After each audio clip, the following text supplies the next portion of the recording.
future ng BBM? Baka, baka sa next administration na. Dahil mukhang talaga nauubusan na tayo ng oras. We seem, today is the last session day for this year.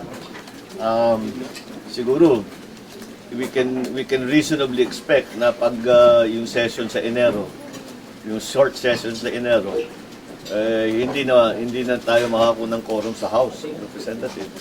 Dahil lahat ng congressman, I'm sure 99% of them kandidato for one thing or another. So nangangampanya na yan. And that's what happened, I remember, last 2013. Hindi na wala ng quorum. So pwede pa rin namin trabahuhin dito sa Senado. But yung House, ang naging ano talaga yung House, kasi meron talagang very strong objections ang mga members of the House doon sa version na dinideliberate nila. Sir, back to zero yun kasi bago ang Congress. Technically, oo. We're not even sure kung Yes, ito- but we have adopted a new process that you can take note of the work that was done before. Dahil nanghihinayan kami lahat, maraming mga bill na talagang pinag-aralan na mabuti, konti na lang magsa-third reading na, hindi umabot. Sayang naman mag-umpisa ulit. So you can use the work that was done previously by the committee. Ngayon, depende na yun sa chairman yun kung ano yung gusto nila, kung magdagdag ng hearing, whatever. So we'll have to wait for that. But the peace process must continue. Huwag natin titigilan. The peace process must continue. We must continue trying. We must find a solution to the violence and the fighting in Mindanao. It is not a local issue. It is a national issue. So the next administration must continue the peace process and be serious and in finding a solution. Because marami tayong na-lost na opportunities, marami tayong maraming nawawala sa atin dahil may gera pa sa Muslim Mindanao. At saka yung pinakamasakit na pinapanood natin ay Pilipino nakikipaglaban sa kapwa Pilipino. Dapat mapagkikita. So, sir, nangyayayan ka na hindi ito ma-approve under your watch? Siyempre, dahil we work very hard on it. Ngayon, over a year na. Kung maalala ninyo, dumating yung draft BBL sa Kongreso September of 2014. It is now December of 2015. So we have been working on it for over a year. And masasabi ko talagang best effort ko yung ginawa dun sa substitute bill. Ginawa ko talaga lahat para gawing maganda yon. As I said, because when we saw the draft BBL, sinabi namin maraming problema. Sabi ko, wag natin basta't sinabing maraming problema. Bigyan natin ng kapalit. Ayusin natin ito. Again, with the recognition that the peace process needs to be continued until we are successful in finding a solution for peace. And that was my contribution, was to make this basic law as good a law as we could make it, to bring us as close as we can to true and lasting peace in Mindanao. So that was my motivation for doing this. I hope that we can continue. I hope that the work that we have done, the next Congress will be able to build on it. So hindi ako nanghihinayang because I think the work that we have done will be of use to the continuing peace process kahit ano pang mangyari. Whoever is elected president, whoever are elected congressmen, whoever are elected senators. But, sir, do you think it will have any impact on your vice presidential bid, the failure to pass the BBL? And how would you explain to the people na wala akong kasalanan sa BBL? Well, I don't know. I suppose people who are interested in the issue, and the interest was increased and biglang naging nasa consciousness ng tao nung nagmamasapano, nung nangyari ang massacre sa Mamasapano. So, ang tao talaga tinitignan at alam nila na merong ganitong klaseng mahirap nga ipaliwanag na iba na ito. This is something different from what we had before. But no, I don't think it will. I don't know what the impact. Maybe in Mindanao, it will have an impact. But in the national consciousness, I think that I don't think that that is a top of mind issue sa people who are not actually involved in Muslim Mindanao. For some Mindanao voters, do you think you need more effort to explain to the Mindanaoans that wala akong kasalanan sa BBM? I don't know why walang kasalanan. I just did Na hindi napasa. Hindi na pasa dahil naubusan tayo ng oras. Simple lang naman yan eh.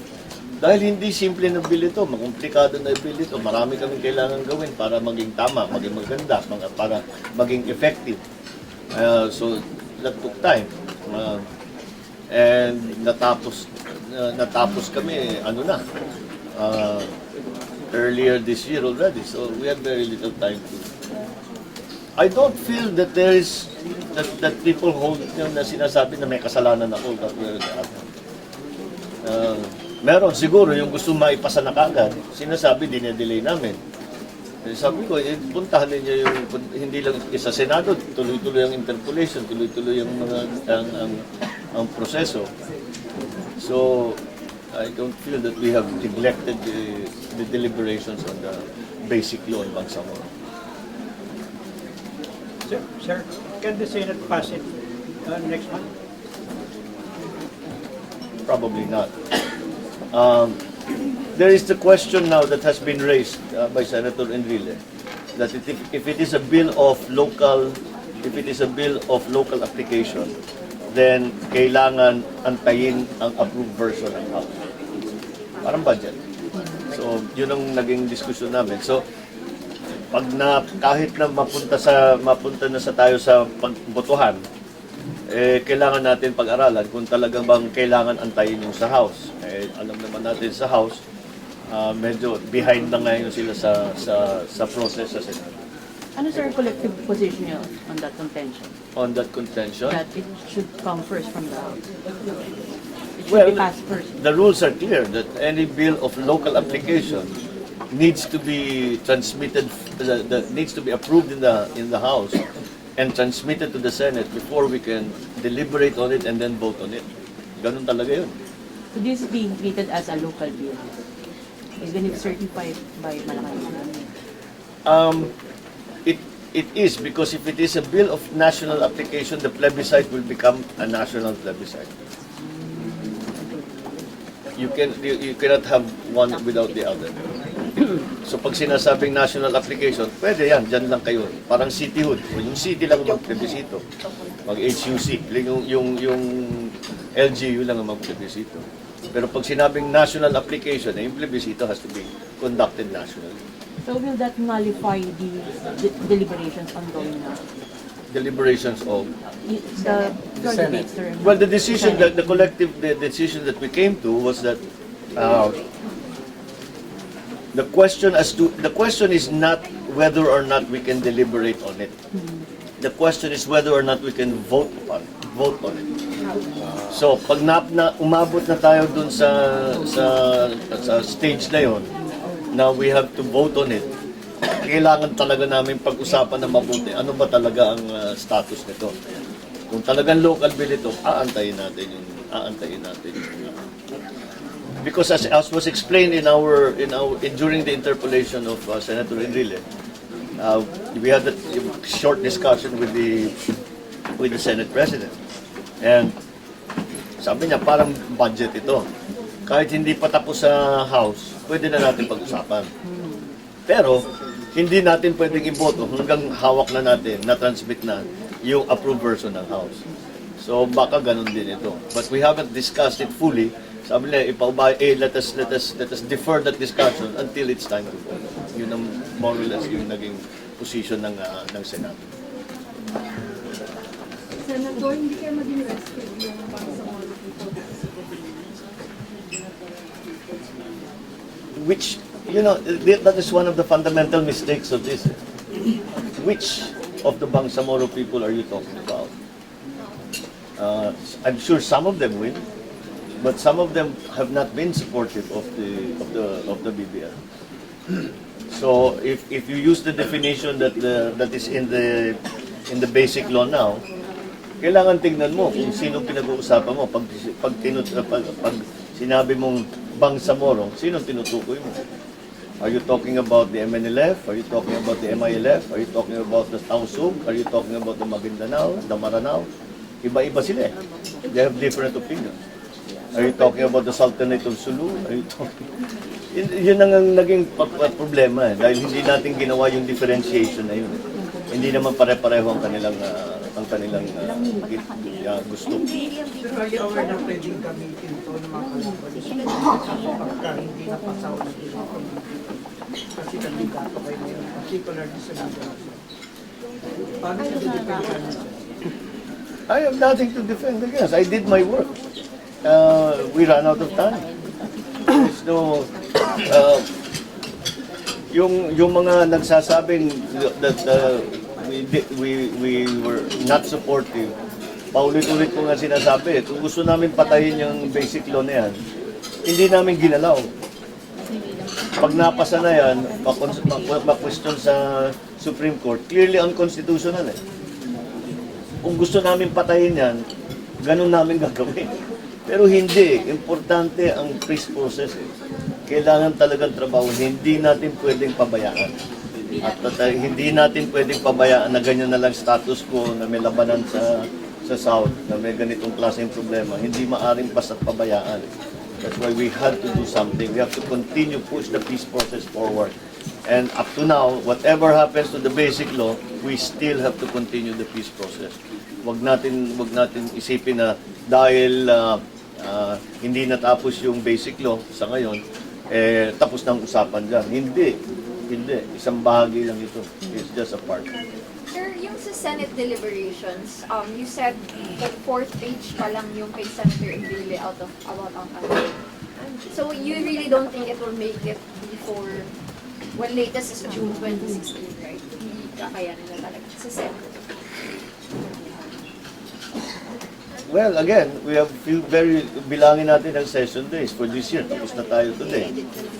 Wala nang session day after today for 2015. So, pwede natin balikan sa Enero. But again, even in the Senate, maraming kandidato rin dyan.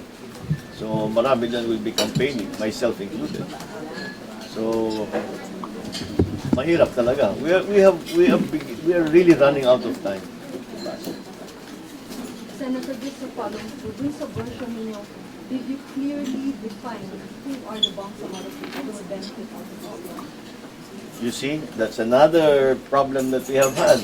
The Bangsamoro, the definition of Bangsamoro people should not have special benefits aside from those of any Filipino citizen. That is what we made clear. Mahal, it doesn't matter, kasi yung definition, sasabihin, Bangsamoro ka, ito, hindi. That only, pero hindi ibig sabihin, dahil kung di ka Bangsamoro, second class citizen ka, hindi namin pinayagan na mangyari yun. Dahil yun ang worry ng marami. Na bakit pa kayo nagde-define ng Bangsamoro? Ibig sabihin ba na pag sa nasa Bangsamoro Autonomous Region, yung Bangsamoro ang mauuna sa benepisyo, mauuna sa karapatan, gano'n. Hindi nga. Pare-pareho naman tayong Pilipino eh. Bahagi ito ng Pilipinas. Di pare-parehong trato sa Bangsamoro man o hindi. Sir, another topic. Sir, do you think kailangan ng makialam ang LP hierarchy sa nakikipagbangayan pa rin si Rojas? Do you think yung LP leadership should step in and tell him to stop kasi hindi na maganda yung dating? I don't know that, a candidate will do as it pleases. And as far as I know, Secretary Rojas is the leadership of the LP. So, Siyang namumuno ngayon eh. Siyang kandidato pang Pangulo. So, Sabihan niyo yung sarili. whether or not he has a position as the president or the SecGen of the LP, siya talagang, siyang nagdidesisyon kung ano yung gagawin sa kampanya, kung paano mga positioning. So those decisions are his to make. So he has decided to handle it this way. That's his prerogative. How about Pinoy? How about? Pinoy should intervene or even SP Drilon. I don't know what are the kung sa palagay nilang tama, di wala silang kung ayaw nila, I'm sure mag-uusap sila. Kung sa palagay nila, bitawan na natin yan, baguhin natin ang usapan. I'm sure they will tell him, but you're again asking the wrong person. I'm the last person to ask about the decision-making process about the Liberal Party. Sir? Hindi naman tayo kasama dyan. Sir, sa tingin mo, good move yung ginawa ni Secretary Mar sa pagtatol sa pamumuno ngayon? It's hard to say. Ngayon pa lang, nangyayari pa lang ngayon eh. I just found out this morning na may barilan na eh. Ang last na narinig ko, suntukan pa lang eh. Kaya, ano na, Pasko na, diba? Pasko na. Kailangan ano na, dial down the, it's Christmas. Let us enjoy the, it is the season of joy. Let us indulge ourselves a little bit and feel some of that joy and spread some of that joy around. So would you say that to Duterte? Oh, happy. Sure. No, sabihin nyo kay Duterte na it's Christmas, we should enjoy. We should. You should enjoy. Bakit ito? Sure. Pero sir, But you know, what does that matter? Di ba friend nyo siya? Oh, but people do what they will do. It's not for me to tell Mayor Duterte or Secretary Mar do this, do Friendly that. advice. If he asks me for advice, I will give it. But I don't think he needs my advice. He knows what to do. They all do. Sir, may interview po kay Mayor Duterte na kayo daw po yung source nung sinabing hindi naman talaga war doon. Kagaya ng sinasabi ko, huwag niyo ko isama dyan. At, ayun. Joy tayo eh, joy. Hindi na tayo nakikipagsampala nung ano pa. Baka masampal pa ako, di ba? Dalawa kong kaibigan eh, hindi ko nung baka magalit pa sa akin. I'd rather not enter into the discussion. I'm sure they will resolve it between the two of them. Sir, I have another question, sir, on an important bill that was tagged as a priority measure before. I'm referring to the PPP bill, sir, or yung amendments sa BOT. Yeah. Kapon, sir, you sponsored it, and then wala naman parang gusto pang mag-interpret further. Do you think na we can pass it on third reading today? And ano pa ba, sir, yung mga contentious na issues na kailangan i-discuss? I don't think nag-signify si Senator Serge na mag-interpret. Oh. And he will do it, he cannot do it today. So we have to wait for him to he has some issues. Hindi ko alam kung ano yung talagang issue niya. What his interpolation will center on. But he has made his intention known to me, to my office, to the office of the Senate President, that he would like to interpret it further. Sir, anong update dun sa disqualification ninyo ni Senator Miriam? Meron ba mga schedule kayo na magkasama na kayo? Meron na. Si Senator Miriam has decided to work to her strengths, which is the studentry, mga bata, and on the social media. So that is where she will concentrate. It is a smart strategy because, as I'm sure everybody knows by now, ang 18 to 35 ngayon sa Pilipinas, 44.4% ng botante. Kaya she's focusing on that because kaya na, so sa 44.4%, kaya mo naman ano pag nakuha mo yun. So that is her dun sa talagang traditionally na malakas. So tama rin naman yung inaayusip na strategy. So, because the other thing is, because of this, the mga development dito sa election na ito, yung mga rally, hindi na ganun ka-importante. And it really comes down to talagang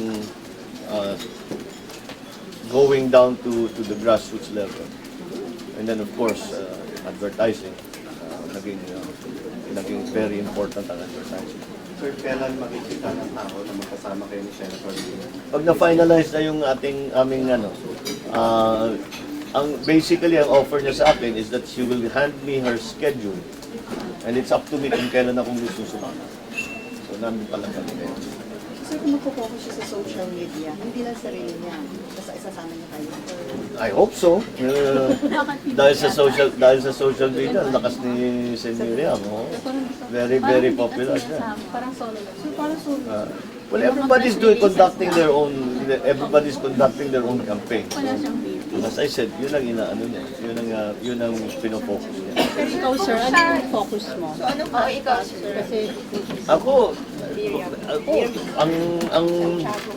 ang alam ko, kailangan puntahan mo yung mga kaibigan mo sa bawat lugar. You identify the areas na hindi naman nagbabago yan eh. Kung saan ka malakas, kung saan pwede ka pang kumuha, at saka yung talagang naksyado kang mahina. You prioritize it in whatever way. So ganun pa rin. Kaya inuna ko yung after ng pagka-announce ko, inuna kong pumunta sa norte. At hanggang tuloy-tuloy, pumupunta ako sa mga leader at pumupunta ako nangangampanya ako dun sa norte.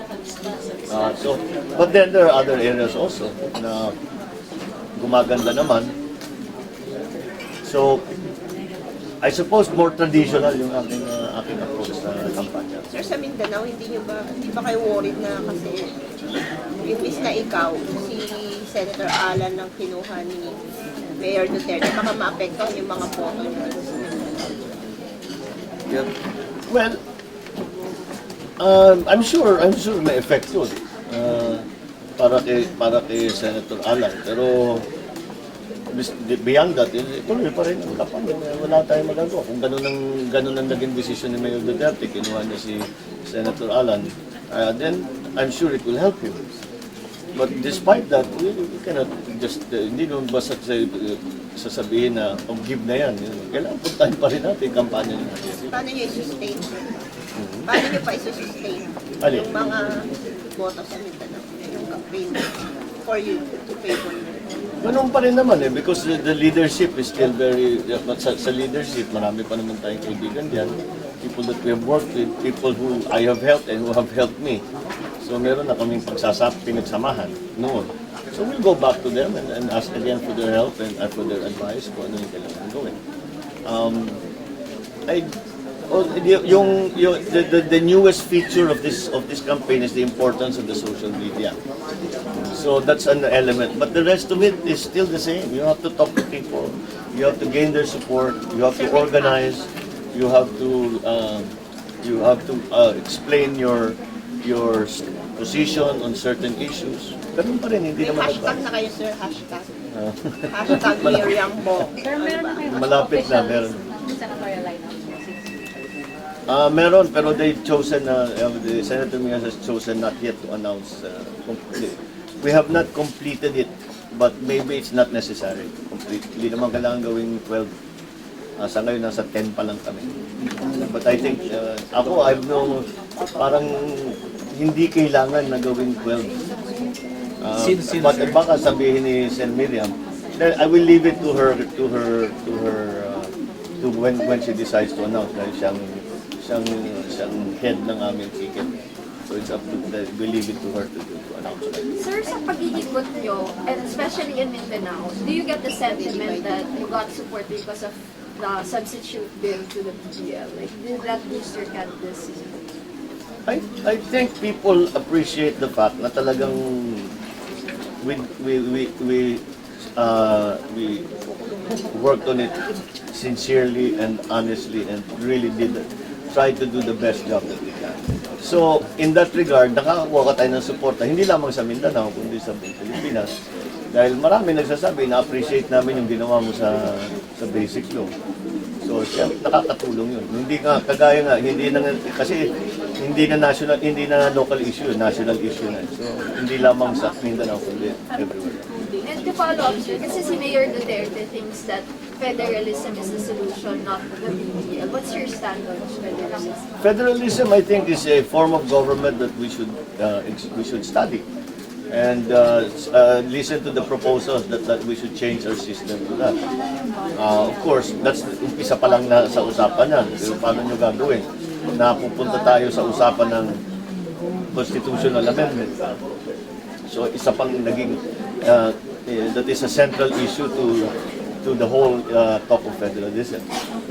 Halimbawa, in this administration, maliwanag na maliwanag that the palace will not change the constitution, will not even talk about amending the constitution. So, wala na tayong mapupuntahan. Kahit na gusto natin yung federalism, hanggat palitan o amyendahan yung constitution, hindi natin mababagong sistema. But you're supportive of federalism and by virtue of that charter.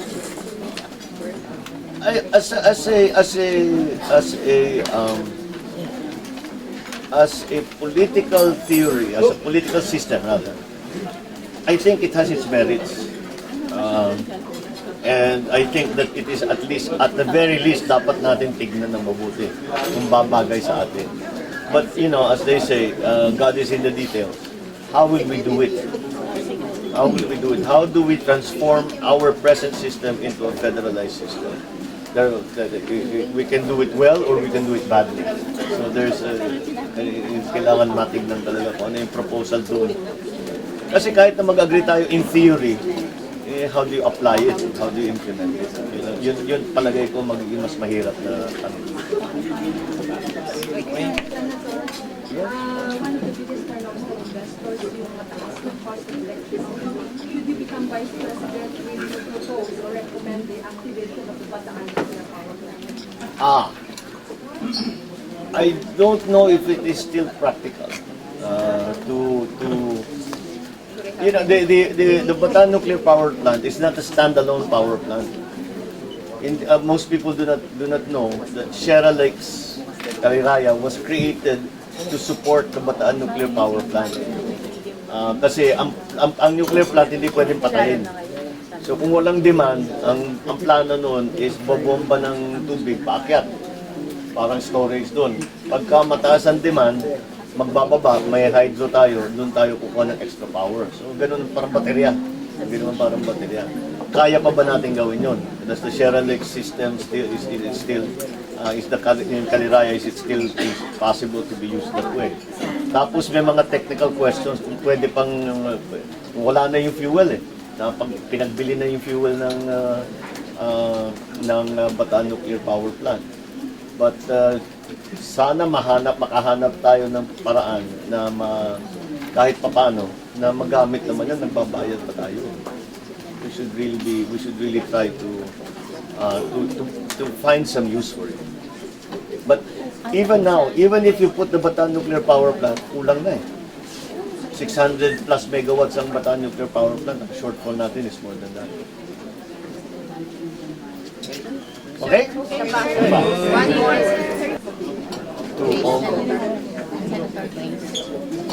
Me? The rescue daw. Can you help her at the very least? At the very least is my moral support and wish her well and hope she succeeds. Again, I cannot argue the case for her. I cannot. Besides, I am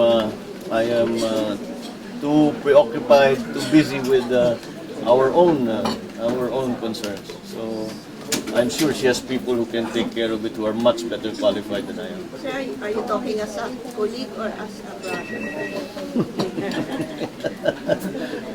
All my colleagues are my brothers and sisters.